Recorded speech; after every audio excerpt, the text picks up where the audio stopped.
Saiu a primeira pesquisa Datafolha após a condenação em segunda instância do ex-presidente Lula, condenação que deve deixá-lo fora do páreo na corrida eleitoral. Mas lá na reta final, porque até agosto ele vai se manter fazendo campanha, ainda que preso, o partido já falou, e depois disso a Justiça Eleitoral se impugnar, vai impugnar em setembro, é o que deve ocorrer mesmo, a impugnação, devido a tudo que já ocorreu até aqui, mas já vai ser uma impugnação em cima da hora da eleição.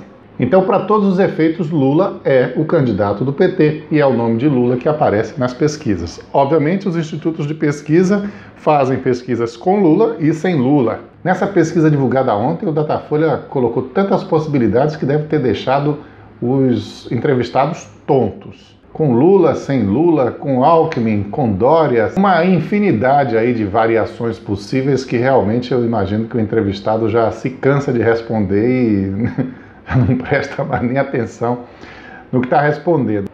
É tanta gente, é tanto nome que foi pesquisado, tem aí uns 16, 18 nomes, uma coisa assim. Alguns ilustres desconhecidos do público que não sei nem como é que conseguem eventualmente aparecer com 1% dos votos, como Paulo Rabelo de Castro, que é o presidente do BNDES, do PSC, e o João Amoedo, do desconhecidíssimo Partido Novo, ou o Guilherme Boulos, que é um líder de esquerda e que nem partido tem, mas possivelmente pode vir a ser o candidato pelo PSOL. E é tanto se que não dá para avaliar todos eles. Acho que a grande avaliação que se tem para fazer é: sem o Lula, a esquerda não tem um candidato, assim como a direita também até hoje não conseguiu achar um candidato palatável. O mais forte é mesmo o Bolsonaro, que é uma extrema direita, e aos poucos você vai ver que ele vai acabar ficando bonitinho para o pessoal de direita que está sem candidato. Na falta de outro, vão acabar pulando mesmo no barco de Bolsonaro, a não ser que o Luciano Huck pare de fazer cena e resolva entrar de uma vez na corrida. Ele também é uma esperança aí dos sem candidato, do lado dos que não querem de jeito nenhum nem o PT nem a esquerda de volta ao poder. Sim, Luciano Huck, o nome de Luciano Huck também foi pesquisado. São tantas hipóteses em primeiro turno que é melhor a gente pular logo para as simulações de segundo turno, que dão uma ideia melhor do quadro, pelo menos da perspectiva que a gente tem hoje. Num segundo turno entre Lula e Alckmin, o Alckmin tomaria uma surra, porém quase igual à surra que a própria Marina Silva toma quando se coloca ela enfrentando Lula num segundo turno eventual. Bolsonaro, idem, toma uma surra do Lula. Já o Alckmin, além de tomar surra de Lula, ele não consegue ganhar de ninguém. Está aqui empatando com Ciro, 34-32. Empatando com o Bolsonaro, 35-33, enquanto a Marina, por exemplo, dá uma surra no Bolsonaro, numa hipótese de segundo turno entre esses dois. Então, as notícias da pesquisa realmente são muito desfavoráveis ao Alckmin. O PT diz que não aceita o afastamento de Lula da eleição por vias judiciais, mas, de qualquer modo, na última hora, se não tiver jeito, eles vão ter que apresentar um candidato. Um dos candidatos é Jacques Wagner, que nessa pesquisa mesmo aparece também, a hipótese Jacques Wagner, colocada no lugar de Lula, e tem apenas 2%. Mas que ninguém se engane com isso, não. Porque era assim com Dilma também. O Wagner disse que não será candidato, porque Lula vai ser o candidato. Ele acredita que, assim como outros casos se resolveram na Justiça Eleitoral, Lula também vai conseguir se safar e ser o candidato do partido. Foi o que ele disse nessa entrevista antes de um programa na TV Aratu. Meu candidato é Lula, esse é o plano A, B, C, D e E. Na minha opinião, não tem ninguém que o substitua.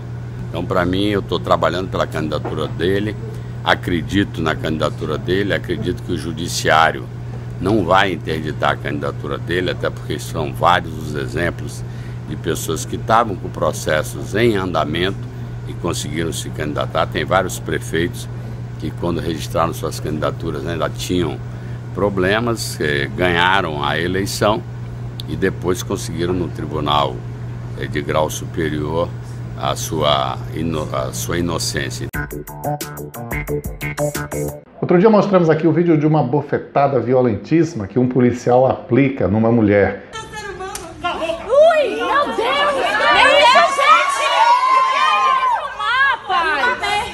Depois se descobriu que esse caso aconteceu no bairro Liberdade, em Salvador. A PM prometeu apurar, eu não tive informação dessa apuração. Agora um novo caso aconteceu em Juazeiro e ainda mais violento. Em pleno carnaval, em plena festa lá na cidade, um policial dá um soco numa mulher que cai no chão desacordada, um soco violentíssimo.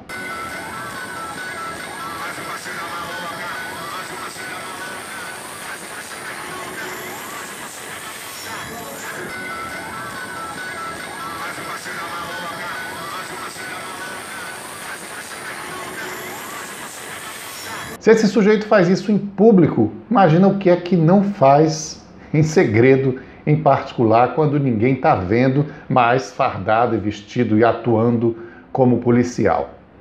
A PM afastou esse desqualificado do serviço da rua, não informou o nome e disse que está apurando o caso, mas realmente a gente não consegue imaginar que um cidadão que age dessa forma tem condição de estar na rua onde ele é responsável pela segurança da população.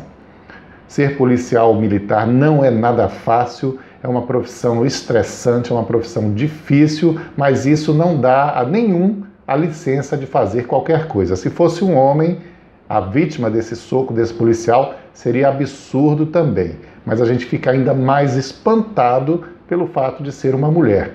Difícil imaginar uma justificativa, uma desculpa ou algo que possa ser apresentado para manter um policial desse nível na corporação.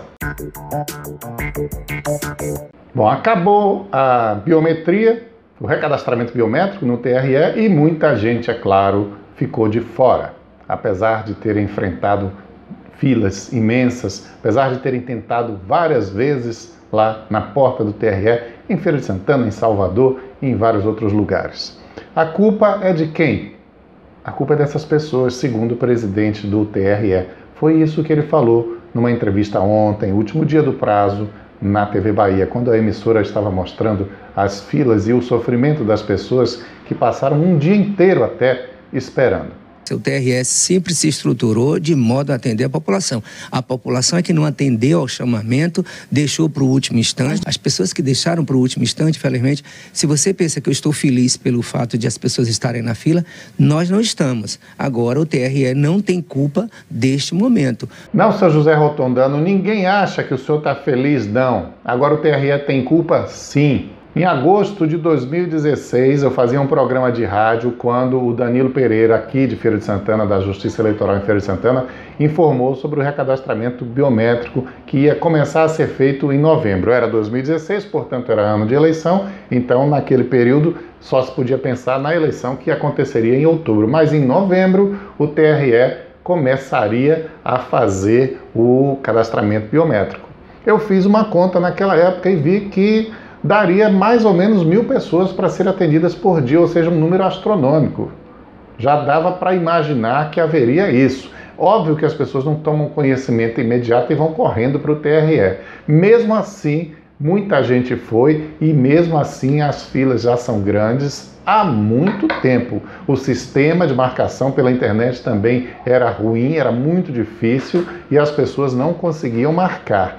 Foi venda de lugar lá na fila, teve um desconforto terrível, as pessoas sofrendo por conta da incapacidade, sim, incapacidade do TRE de prestar um serviço digno a uma população que não tem culpa da Justiça Eleitoral ter decidido que todo mundo ia ter que fazer recadastramento biométrico.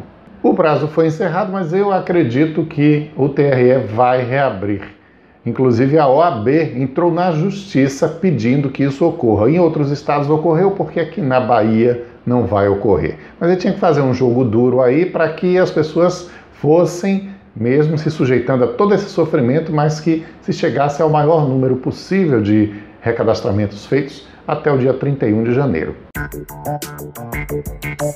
Bem, desde ontem, como foi anunciado, a Superintendência de Trânsito de Feira de Santana está cobrando rigorosamente, fiscalizando e multando motoristas de outros veículos que não sejam transporte coletivo e que andem na faixa exclusiva de ônibus ali na Avenida Senhor dos Passos e na Avenida Getúlio Vargas. Só que um telespectador aqui do nosso programa levantou uma questão importante, é o Kleber Fialho, psicólogo. Olha só o que ele disse e veja se não é procedente. Estão colocando em vigor a faixa exclusiva do ônibus. E eu estou passando aqui em frente ao mercado. Mercado de arte popular, que ele quer dizer aí. Tá, tudo bem. Vamos ter a faixa do ônibus. E aí sobraram 2 faixas para o carro. Só que na prática só sobra uma, porque as barracas tomam conta do passeio e às vezes da rua. E aí o pedestre fica na faixa da direita. Então fica um inferno transitar aqui no centro. É verdade, né? Quem é que já não viu isso? Muito difícil passar nesse trecho ali em frente ao MAP e agora com essa cobrança mesmo rígida da prefeitura de que ninguém pode invadir aquela outra faixa que fica meio sobrando, porque passa muito pouco ônibus em Feira de Santana, mas ali realmente é um local muito central, é no caminho, já na chegada do terminal central, então ali tem mais ônibus. Mas mesmo assim ainda fica muito livre, de modo que o motorista dos outros veículos ficam tentados a usar aquela faixa, mas não pode. Tudo bem que não possa, mas cadê a fiscalização também para que o pedestre não invada a rua? E cadê a fiscalização para que não tenha um bocado de coisa atravancando a rua ali do lado do MAP? E aí eu desci aqui pela ladeira do centro de abastecimento, pela Conselheiro Franco, e a gente já sabe que aquilo ali virou um mangue, ali perto da Euterpe, da antiga Euterpe. E a rua está ocupada de maneira irregular. Essas barracas pagam impostos? Não pagam impostos, pagam pedágios a políticos que, de uma maneira ou de outra, autorizam que eles fiquem por ali. É possível que a população possa entrar com ação civil pública que obrigue o governo a desocupar os passeios e as ruas? Olha, Kleber, o Ministério Público, o próprio Ministério Público já tentou isso. Tem lá ações e tudo mais, mas a prefeitura vai rolando com a barriga e a grande aposta é o shopping popular. O shopping popular vai tirar todos os camelôs das ruas. Tomara, né? Tomara que dê certo. A gente torce. Bom assunto, né? Para a Câmara discutir. A Câmara retoma hoje os trabalhos depois das férias de fim de ano, que incluem também janeiro. E a gente vai ficando por aqui. Estaremos de volta na sexta-feira. Até lá.